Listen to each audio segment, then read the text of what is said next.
Mahal kong mga kapatid kay Kristo, maligayang Pasko at maligong bagong taon sa inyong lahat. Sa panahon ng Kapaskuhan, muli nating ipinagdiriwang ang pag-ibig ng Diyos na ipinagkaloob sa atin sa pamamagitan ng pagsilang ni Jesus.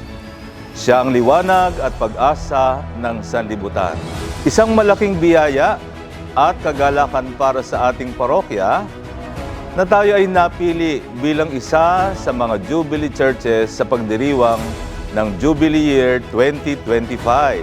Tayo ay tinawag bilang mga Pilgrims of Hope, naglalakbay na may matibay na pag-asa at pananampalataya. Ang Jubilee na ito ay isang paanyaya sa atin upang magpatuloy sa ating landas bilang mga tagapagdala ng pag-asa at pagmamahal at malasakit sa ating komunidad at sa buong mundo.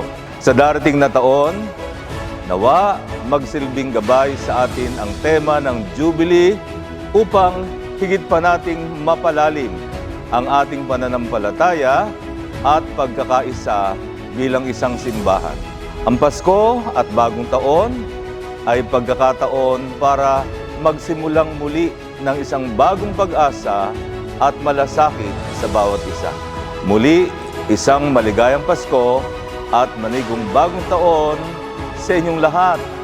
Nawa, magpatuloy tayong maglakbay bilang mga Pilgrims of Hope at maging ilaw sa isa't isa sa buong taon. Sa ngalan ng Panginoong Hesus, Amen.